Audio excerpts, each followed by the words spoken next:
जय हिंद साथियों, स्वागत है आपका अपने YouTube चैनल विश्वास में। आज हम लोग बात करेंगे आइडियल ट्रांसफार्मर की।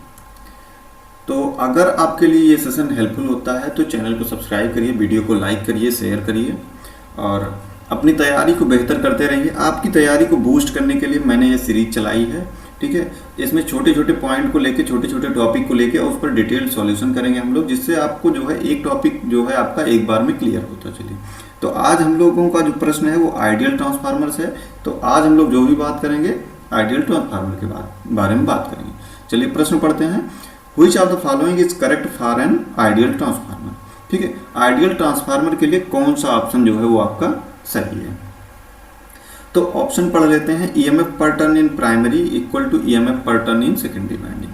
ठीक है, तो इसका ऑप्शन जो होगा ये ए सही होगा। दूसरा पढ़ लेते हैं। देयर इज नो रिलेशन, कोई रिलेशन नहीं होता है कह रहा है, और कह रहा है पर टर्न ईएमएफ प्राइमरी का जो होता है वो ज़्यादा होता है सेकेंडरी से, और इसमें कह रहा है कि पर टर्न इन प्राइमरी जो होता है वो कम होता है वो सेकेंडरी से। ठीक है, तो इसका ऑप्शन जो होगा वो ऑप्शन ए सही होगा कि जो है पर टर्न जो ईएमएफ होता है वो चाहे प्राइमरी के लिए आप निकालोगे चाहे सेकेंडरी के लिए निकालोगे वो दोनों के लिए सेम आता है। तो चलिए और कुछ पॉइंट की बात कर लेते हैं आइडियल ट्रांसफार्मर के बारे में। हम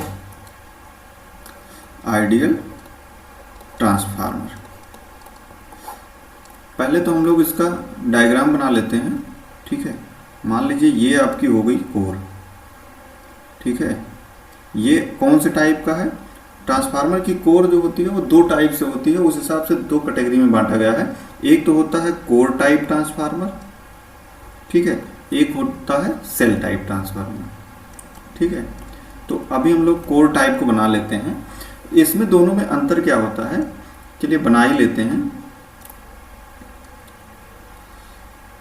इसमें जो बाइंडिंग होती है सेल टाइप में वो बाइंडिंग बीच की कोर पे होती है। ठीक है, एक ही जगह पे सैंडविच बाइंडिंग होती है, यानी कि LB के ऊपर HB, LB के ऊपर HB, फिर HB, फिर LB, ऐसे करके होती है।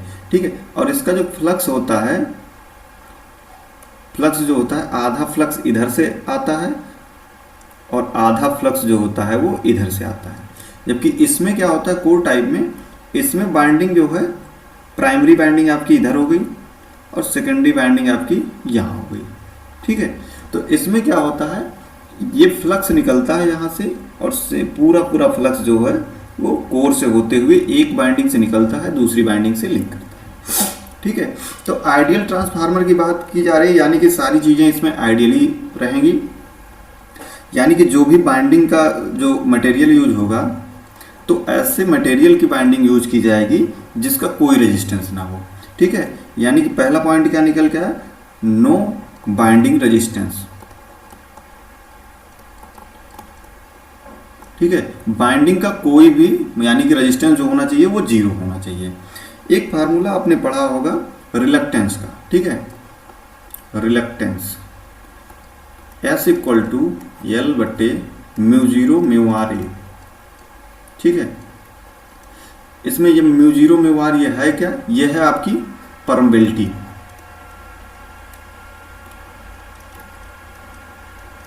परमेबिलिटी क्या होता है, ये जो होता है कोर में फ्लक्स के स्टेबलिश होने में सहायता प्रदान करता है। ठीक है, जैसे आपका कंडक्टिविटी होता है, करंट के कंडक्टर में फ्लो होने में हेल्पफुल होता है, वैसे ही आपका परमेबिलिटी होता है, ये मटेरियल की प्रॉपर्टी होती है। ठीक है, और रिलक्टेंस क्या होता है, जैसे आपका रेजिस्टेंस होता है वो करंट के फ्लो होने में अपोज करता है, वैसे ही रिलक्टेंस होता है, ये आपका मैग्नेटिक फ्लक्स के स्टेबलिश होने में बाधा उत्पन्न करता है। ठीक है, तो अब क्या आता है कि बाधा जो है अगर आइडियल ट्रांसफार्मर है तो पहली चीज तो रिलक्टेंस जीरो होना चाहिए।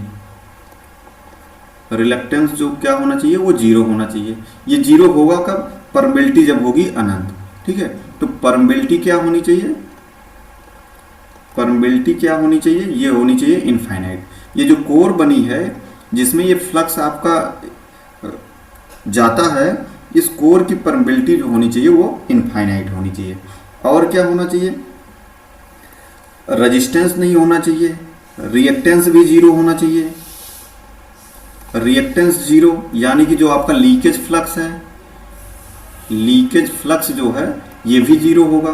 लीकेज फ्लक्स जीरो होगा तभी जो है आपका रिएक्टेंस जो होगा वो जीरो होगा। ठीक है, तो इतनी सी बात आ गई। अब आपका अगर रजिस्टेंस जीरो हो गया, यानी कि जो पावर लॉस होगा वो भी जीरो होगा। पावर लॉस जो होगा, पावर लॉस ये भी आपका जीरो होगा। और क्या होगा, इफ़िशियंसी की बात कर लिया जाए, जो जब जब कोई लॉस नहीं हो रहा है यानी कि इफ़िशियंसी कितना होगी, 100% होगी। मैग्नेटाइजिंग करंट की बात किया जाए तो कोर में फ्लक्स इस्टेब्लिश होने के लिए जितनी करंट की आवश्यकता होती है उसको मैग्नेटाइजिंग करंट बोला जाता है, IM। ठीक है, तो मैग्नेटाइजिंग करंट जो होगी ये भी जो होगी बहुत ही नेग्लेक्जिबल यानी कि नियर अबाउट जीरो के बराबर होगी। ठीक है, और क्या बात बच रही है, अब मैग्नेटाइजिंग करंट और वोल्टेज। ठीक है, यहाँ पर होता है ग्राफ में मैग्नेटाइजिंग करंट और यहाँ पे होता है आपका वोल्टेज। ठीक है, तो इसमें क्या है कि जब नो लोड करंट जो है वो जीरो है यानी मैग्नेटाइजिंग करंट जो है वो जीरो है, तो पावर फैक्टर क्या बनेगा। ठीक है, तो करंट और वोल्टेज के बीच अगर एंगल 90 डिग्री है तो आपका पावर फैक्टर जो होगा cos 90 अंश होगा। cos 90 का मतलब होगा पावर फैक्टर होगा आपका जीरो होगा। एक तो ये चीज़ निकल के आ गई। और क्या बच रहा है, अगर रजिस्टेंस और रिएक्टेंस जीरो है यानी कि जो आपका वोल्टेज ड्रॉप होगा, वोल्टेज ड्रॉप जो होगा ये भी आपका जीरो होगा। ठीक है, और फुल लोड का पावर फैक्टर क्या होगा, फुल लोड पावर फैक्टर जो होगा, फुल लोड पावर फैक्टर। ठीक है, ये जो आपका पावर फैक्टर जीरो आ रहा है ये कब आ रहा है, जब केवल मैग्नेटाइजिंग करंट है बहुत ही नेग्लेक्जिबल वैल्यू की। ठीक है, यानी कि नो लोड का पावर फैक्टर जो होगा ये आपका जीरो होगा, जबकि फुल लोड का पावर फैक्टर क्या होगा, वो यूनिटी होगा। और कोई बात, तो इतनी सारी बातें जो है वो आपकी निकल के आती हैं आइडियल ट्रांसफार्मर के बारे में। हमने क्या पढ़ा, कोर टाइप का ट्रांसफार्मर का स्ट्रक्चर पढ़ा, सेल टाइप का पढ़ा। अब कोर टाइप के ट्रांसफार्मर का यूज कहाँ होता है, तो ये आपका हाई वोल्टेज के लिए यूज होता है, हाई वोल्टेज और लो करंट।